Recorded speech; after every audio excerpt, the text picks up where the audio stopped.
Welcome again to the Twins Wrap. Derek Hansen, along with the play-by-play voice for the Minnesota Twins, Dick Bremer, brought to you by Jefferson Lines. And Dick, you said a couple weeks ago on the broadcast when they played the Angels in Target Field that these two teams give us some entertaining baseball. And boy, last night was no different.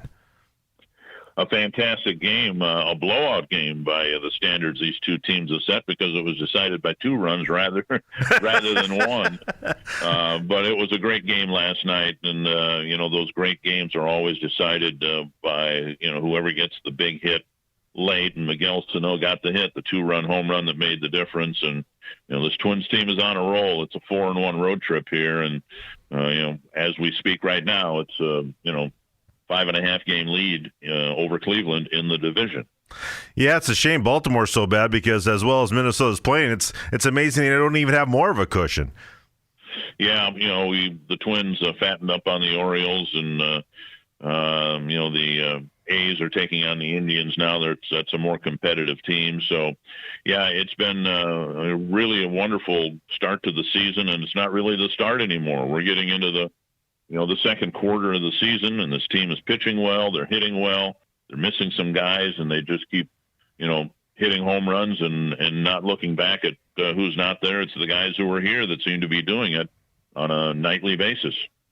Yeah, this team sits at 31 wins, and you experienced the 2016 team, and just imagine they would have killed to have that by the 4th of July. Then it's just amazing how much this has improved over the past couple of years. And it's very similar, I think, without too much of an exaggeration. This team is playing now this year the way we all thought they would have played last year, coming off an 85-win season 2 years ago. But they've got such a wonderful mix here. The core, the Rosarios, Polancos, Keplers, Buxtons, they've gotten better. And then the new guys, the more veteran guys that they brought in, like Scope and Crone and Cruz and Marwin Gonzalez, they fit in so well together. And I think it's a testament to the front office, not to just go out and get some players, some veteran players who've been productive on the field, but get the right players who could fit together, coming from a variety of different directions, and making this team right now a really cohesive group. With Cruz out, and you mentioned it earlier about Miguel Sano getting that home run last night, which put the Twins over the top to get the win. That's probably what he needed mentally as much as anything else. Yeah, I think that, we expected Miguel would strike out a lot when he first came back to the major league club. So, it would be nice if the Twins wouldn't have to sit through the strikeouts.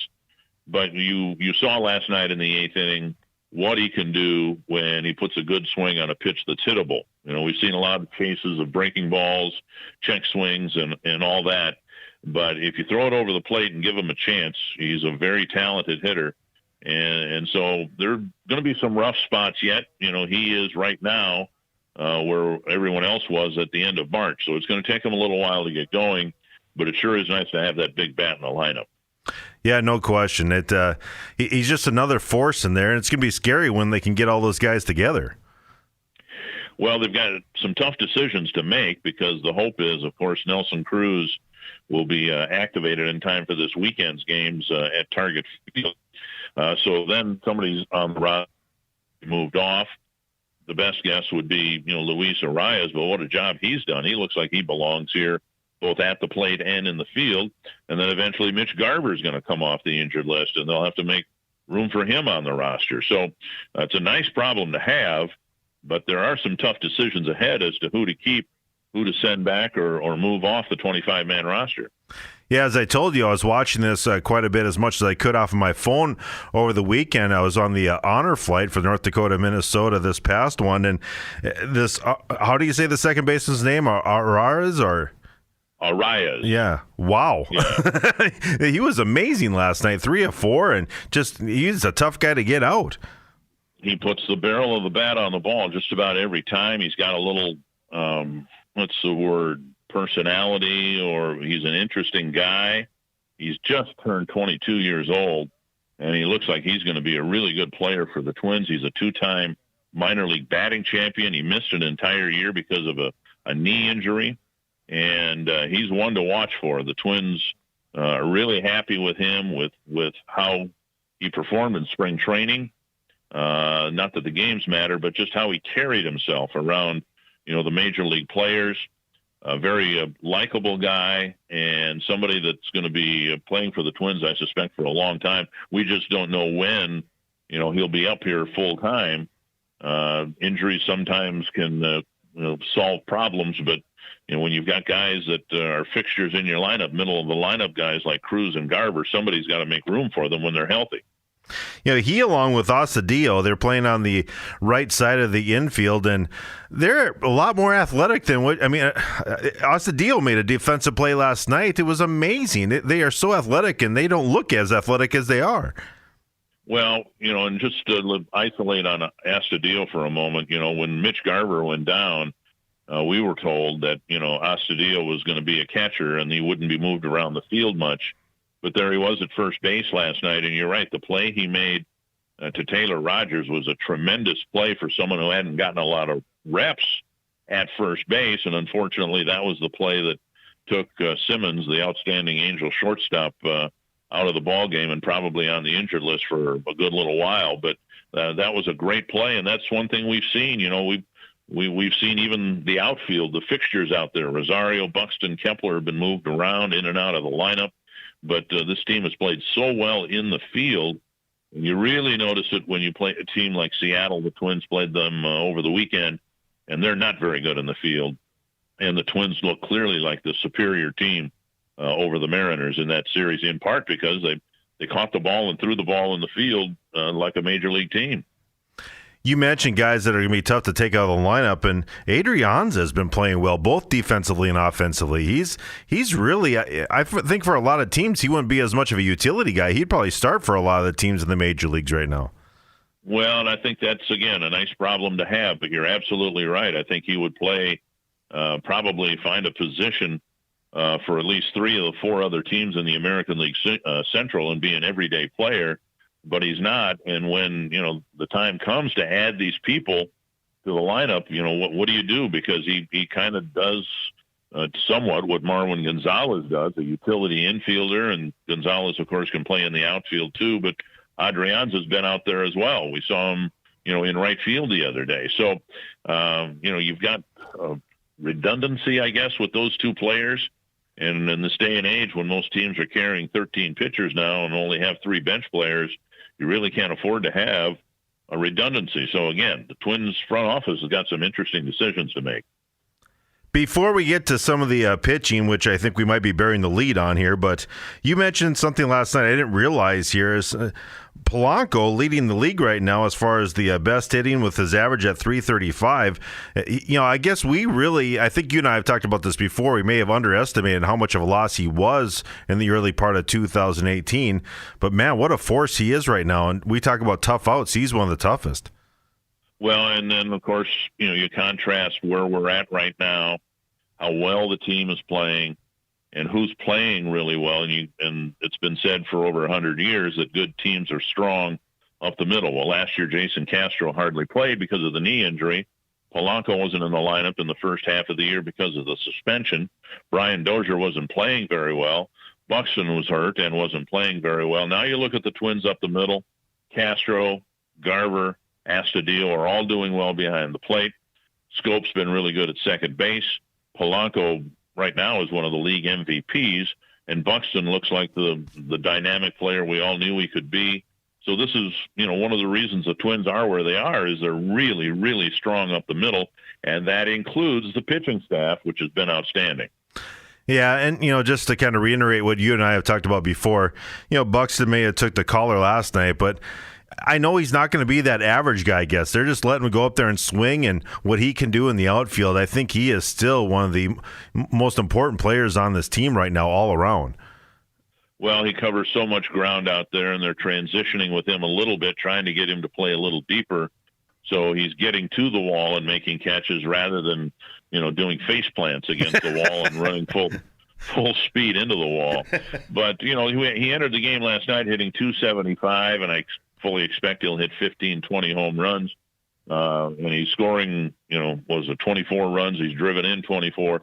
That's not bad for a ninth place hitter. No, No, he's probably in the right spot, right? Because, he's only not the leadoff hitter once. It seems like he's the one that comes up in the lineup whenever you guys are previewing the upcoming inning when the Twins go on offense a lot. Yeah, and when, I keep score during the game, during the telecast on a two-sided score sheet, and when I turn the sheet over, when the other guys are done, and I see, okay, we're starting with the sixth place hitter or the seventh place hitter, in my mind immediately I think, all right, well, we can score runs here because the bottom of the lineup has been really productive too, and Buxton's a big part of that. I think he's hopefully building a foundation for what Twins fans can expect, which is a really dynamic player and frankly one of the more exciting players in the game. Yeah, you bet. It's amazing. I cannot get over. Now, we talk so much about Jose Barrios on he, quote-unquote, may be the ace of this team, but, boy, Jake Odorizzi, he might have some argument for that. He has been amazing here in 2019.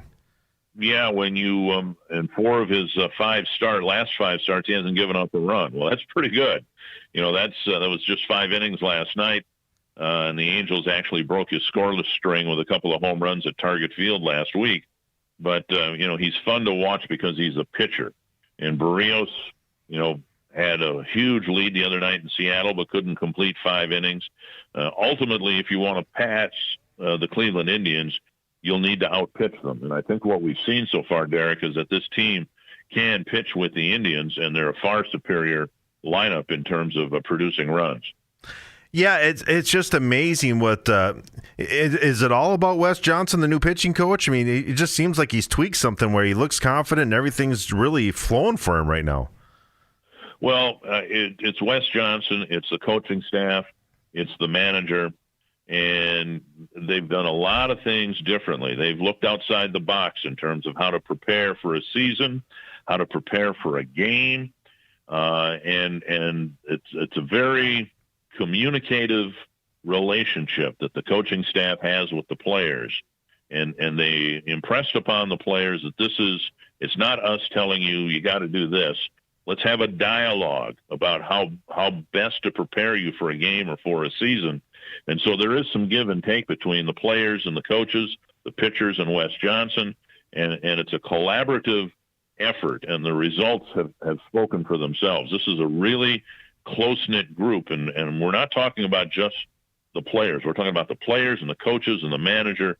This is a really cohesive group, and the fact that they've won 2 out of every 3 games this year, that's the byproduct of what they established going back to spring training.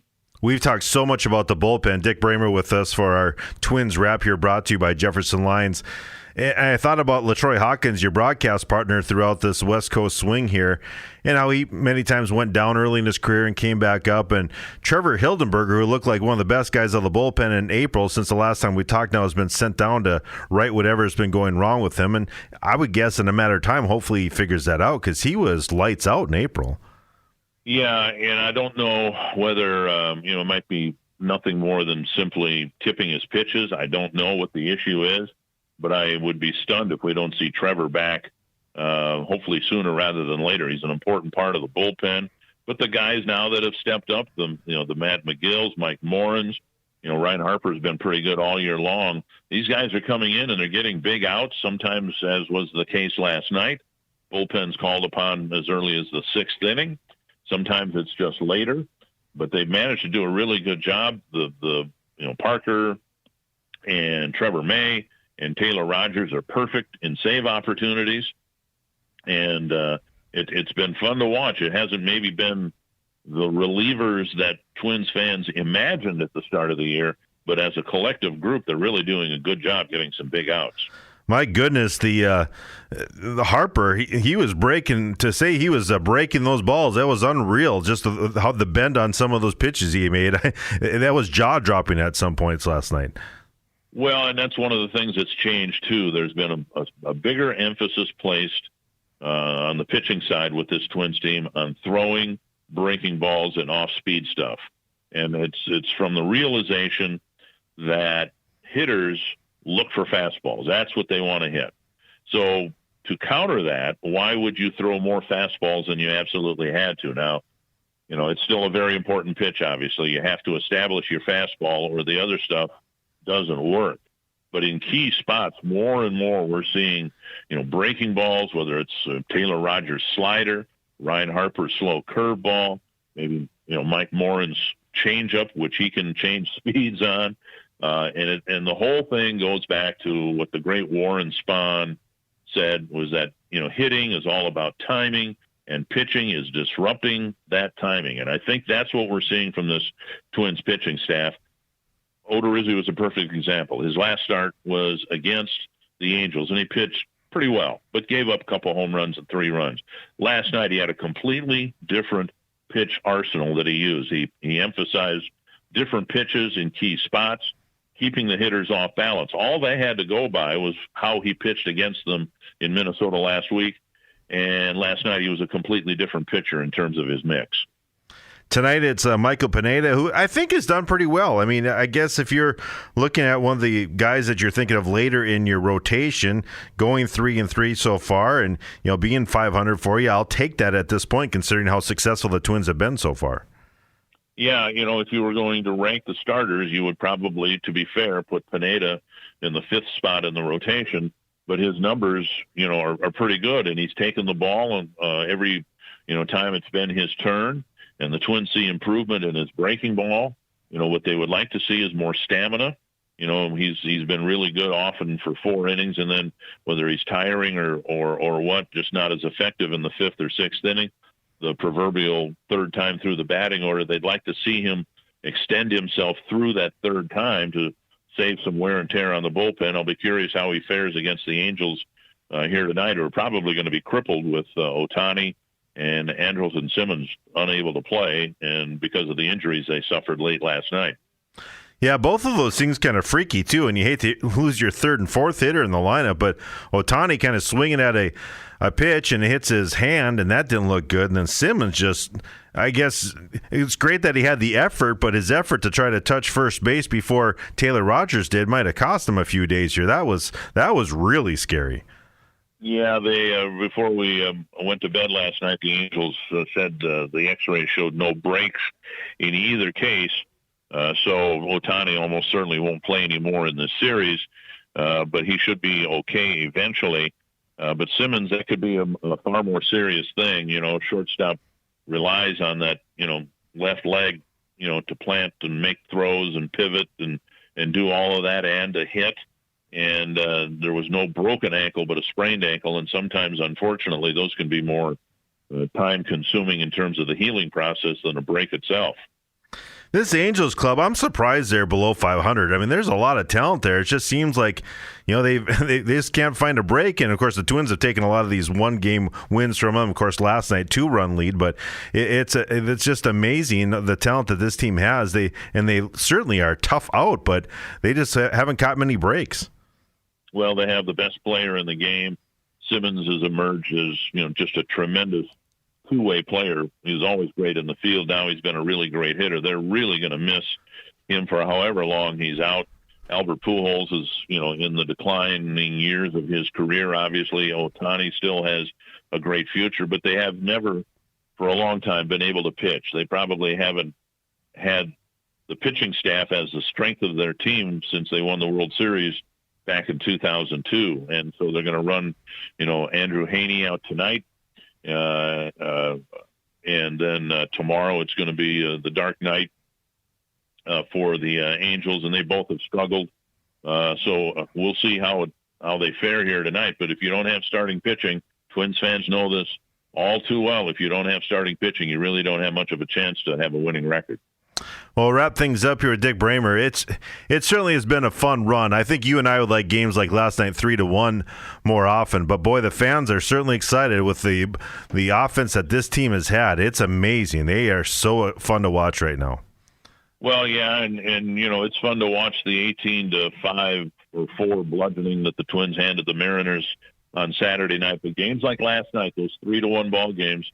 Looking ahead, and it's hard not to, the way this team is playing, but looking ahead, those are the type of playoff games, that low-scoring games that you're going to have if you're good enough and lucky enough to make it to the postseason. So last night's game was really entertaining because, Sano got the big hit late. They pitched well enough, held the other guys to just one run, and we expect more of the same in this the final two games of this season series with the Angels. All right. Well, you and my old friend LaTroy have fun tonight. And I do enjoy LaTroy. You know, they always give Tony Romo so much credit in football by predicting the next play and getting it right. He many times does that with the next pitch. He's seen a lot of baseball in his day, so it's fun to kind of catch his analysis of what he thinks is coming up next. Yeah, we got a couple more with LaTroy here in Anaheim, and then I work with Jack Morris when we get back home for the homestand. So, yeah, I'm pretty lucky because I get to work with a lot of former Twins greats. Yeah, you bet. Dick, thanks so much for your time as always. I do appreciate it. All right, you got it. Dick Bremer and our Twins Wrap, again brought to you by Jefferson Lines, your number one bus experience for over 100 years, serving North Dakota and cities throughout the Midwest.